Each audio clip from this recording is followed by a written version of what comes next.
있는데 그것은 제너럴 일렉트릭이라고 해서 다시 말해서 에디슨이 창업한 회사입니다. 그 회사 하나만 현재도 존재합니다. 과거에 우리나라도 한 40여 년 전에 보면은 충주 비료라든가 동명목재라든가 이런 유명한 그룹이 있었죠. 지금은 다 잊어지고 있어요. 그 40년 전 얘기입니다. 그런데 이 에디슨이 창업한 이 회사는 아주 특별한 것이 있는 것은 아닙니다. 그럼에도 불구하고 지금 100여 년이 지나서도 현재 존재하고 있는 불가사의한 그런 그룹 중에 하나입니다.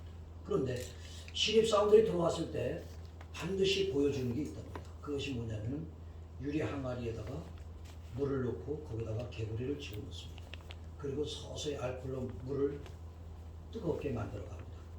이 개구리는 적용을 잘하기 때문에 뜨거운 곳에 맞추어서 피부를 두껍게 하면서 스스로 적용을 해나갑니다. 그러나 어느 순간 뜨거워서 더 이상 견딜 수가 없을 때 튀어나가려고 했지만 이제 힘을 잃어서 결국 튀어나가지 못하고 거기서 죽어버리는 그 영상 하나와 그 다음에 또 하나는 처음부터 뻘뻘 끓는 그 유리 그 물속에다가 개구리를 집어넣는다는 것입니다. 그러면 바로 반응을 하면서 뜨거워서 탁탁 튀어나와서 살아간다는 것입니다. 이걸 보여준다는 거예요. 이게 무슨 뜻인가 하고 생각을 하게 되면 이게 뭐냐면 변화에 민감하라 이런 뜻입니다. 사회의 변화나 그룹 세계의 변화나 어떤 우리 주변의 모든 사람들의 사회생활 속에서 우리 신앙이라면 신앙적 어떤 변화라는 것도 있을 수 있겠지요. 그런 변화에 아주 민감한 그러한 마음을 갖고 사회생활을 하고 내 인생의 삶을 살아가라 이런 뜻으로 그걸 보여준다는 것입니다. 그래서 그 그룹이 지금까지 100년이 넘도록 존재하는 것은 다시 말해서 민감한 변화를 감각적으로 느끼고 그것을 다시 말해서 적응해 나갔다는 것입니다. 그래서 지금까지 살아있는 것이다. 이렇게 말을 하는 것을 보았습니다. 오늘 사도바울 선생님은 저는 그런 측면에서 볼 때 에디슨이 창업한 이 회사의 그런 뜻을 갖고 있는 분이 아닌가. 왜? 이스라엘에서 복음을 받았고 자신이 거듭나서 하나님의 사람이 되었는데 거기에서 끝나지 않고서 가장 힘든 누구도 들어가기 꺼려하는 그 로마로 들어갔다는 것입니다. 그리고 로마 한복판에 가서 복음을 증거할 계획을 세웠다는 것입니다. 얼마나 놀라운 일인가 하는 것입니다. 우리가 편안하게 예수 전하고 편안하게 신앙생활 하는 것과는 완전히 다른 사도바울 선생님의 선교적인 의미를 우리가 찾을 수가 있지 않는가 이렇게 생각을 하는 것입니다. 아닌 게 아니라 우리 하나님께서는 과거에 아합 시대에 엘리야 시대에 엘리야를 피신시킨 장소가 어디냐? 사렙다라고 하는 동네입니다. 거기 어디입니까? 시돈성입니다. 그 당시 시돈성은 아합 부인 이세벨의 고향입니다. 이세벨의 아버지가 그 시돈성의 바할 성전의 대제사장입니다. 다시 말해서 바할의 근거지의 본부입니다. 그 속에다가 엘리야를 보내서 그 속에서 살고 있는 사렙다에 사는 과부를 통해서 한 여인을 통해서 하나님께서 이스라엘을 보호하시고 그리고서 이스라엘이 하나님의 뜻을 일으켜 나갔다는 것입니다. 반면에 이스라엘은 쑥밭이 되었어요. 이세벨에 의해서 쑥밭이 되어가는 훨씬 믿는 사람들이 많은 곳은 쑥밭이 되어가는데 바알의 성지라고 하는 그 본부 그 땅에서는 엘리야를 통해서 한 여인을 통해서 복음이 전파되고 있었다는 것입니다. 이게 하나님의 역사입니다.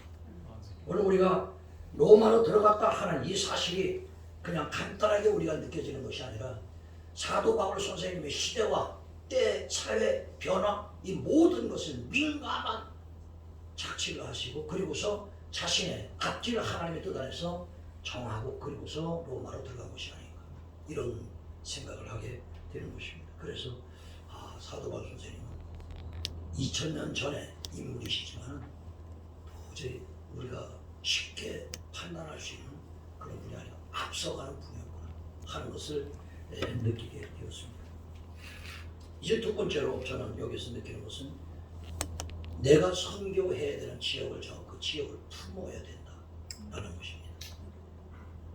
저는 일본에 처음에 선교사로 파견될 때 그 당시 저희 교단에 고이지 목사님이라고 계세요. 돌아가셨습니다. 고이지 목사님 계신 그분이 저희 교단 총회장님이셨어요. 총회 사무처는 딱 안수를 했어요. 그러면서 기도하시기를 그렇게 기도하셨어요. 뭐라고 했냐면 선교사는 파견된 그 지역에서 죽어야 된다. 그래야 그 마음 갖고 해야 선교사다. 근데 저는 그 말씀이요 하나님 말씀을 듣고 왔어요. 지금도 그 말씀을 잊지 않고 있습니다. 그래서 저는 일본에서 죽어야 되는 사람으로 저는 그렇게 생각을 하고 있어요. 그게 지금 37년이 됐습니다만 전혀 지금도 한 번도 변한 적이 없습니다. 지금도 일본에서 죽어야 된다. 그것도 동경에서 죽어야 된다. 동경이 점점 어려워져 가고 있어요. 동경이 지금 재해로 인해서 후지산의 폭발도 지금 거의 다가왔고, 그리고 대지진, 대쓰나미가 예상되어 있고, 그리고 화산이라는 것이 산에서 터지는데 막 주택가에서 터져버려요. 현재. 그래서 동경 주변에 막 땅에 구멍이 뚫려서 막 차들이 가다가 빠져들어가고, 그냥 서 있는 집이 녹아서 가라앉아버리고, 뭐 상상할 수 없는 이상한 현상들이 현재 엄청나게 드러나고 있어요. 그래서 방사능 문제 때문에 한국 교회가 한 3분의 2가 동경에서 사라졌었어요. 근데 요즘에 또 이런 문제가 있었고, 그 중에 또 반이 또 한인교회도 사라지고, 그렇게 교회가 줄어들고 있습니다. 동경이 그만큼 위험한 것이죠. 그러나 사실 제가 볼 때는 일본에서는 외국으로 도망가면 모를까, 일본은 어디로 도망가도 다 마찬가지인 것 같아요. 왜냐면 가고시마 쫙 끝에도 지금 계속 화산 지진이 엄청나게 지금 일어나고 있고, 홋카이도는 좀 안 그런 것 같았는데 홋카이도 지금 지진과 여러 가지 문제가 엄청나게 많이 나타나고 있어요. 그래서 야, 일본은 어디로 도망을 가나 마찬가지다, 그런 생각이 듭니다. 근데 저는 동경을 떠날 수 없는 이유가, 저는 처음부터 동경에서 죽기로 했기 때문에 어떤 재해가 와도 거기서 저는 죽을 예정입니다. 복음을 전하다가 주님께 떠날 예정입니다. 저는 로마로 간다 하는 이 사도 바울 선생님이 이 말을 들었을 때 로마에서 죽겠다라고 하는 뜻으로 저는 생각을 했어요. 실제로 그렇게 되지 않았습니까? 순교를 거기서 당했어요. 로마로 간다, 선교지다 했을 때 그 자리가 자신의 죽음의 장소예요. 거기서 복음을 전하다가 거기서 주님 부름을 받아서 나는 가게 된다라고 하는 이 의식을 갖고서 들어갔던 분이 사도 바울 선생님이 아니신가, 이런 생각을 합니다. 그래서 저는 선교는 그 지역을, 내가 파견된 지역을 내가 품어야 된다. 언제까지? 죽을 때까지. 그게 선교사가 아닌가, 그렇게 생각합니다. 여러분, 남극의 펭귄의 사랑을 아십니까? 아시는 분도 아시겠습니다만은, 암컷이 알을 낳잖아요. 그럼 수컷이 품습니다. 근데 거기는 45도, 50도에 해당되는 추위입니다. 영하. 얼마나 추워? 펭귄들만 버티는 거예요. 근데 그 알을 품고서 부화되기까지 2개월이 걸린답니다. 움직이지 않고 그 한 자리에서 알을 품고 있는 거예요. 부화될 때까지. 그대로 있어도 바짝 말라가지고서 해안실처럼 죽을 수도 있는데, 그냥 있는 게 아니라 기러기들이 와서 꼼짝 못하는 걸 알고 등을 다 쪼아서 먹는다는 것입니다. 피투성이 된다는 겁니다. 그렇거든지 않고 또 바다 표범 와서 막 물어 뜯는다는 것입니다. 그래도 알들을 흐트러지지 않게 품고서 그대로 죽어간다는 겁니다. 그러다가 알 한 마리가 슬쩍 튀어나오면 바로 죽는다는 것입니다. 그래서 죽어가면서 알을 품고 2개월 동안 버티다가 죽고 거의 죽는 경우가 많다고 하는데, 한 동물의 사랑의 이야기지만 얼마나 참 절실한지 몰라요. 다시 말해서 자기에게 주어진 그 임무를 생명을 바쳐서 지켜나간다고 하는 것은 참 동물이지만 우리 인간으로서 도리어 무시할 수 있는 그런 문제가 아니지 않는가, 그런 생각이 듭니다. 과연 우리는 하나님 앞에 어떤 책임을 받았고 또 하나님부터 사명을 받았을 때 정말 이 펭귄만큼이라도 내 희생, 내 몸이 찢어져도 그것을 감수할 수 있는 그 사명을 지켜나가는, 과연 그러한 우리 신앙인들, 또 우리 주의종들이 과연 주님 앞에 얼마가 될까 하는 그런 생각이 드는 것입니다.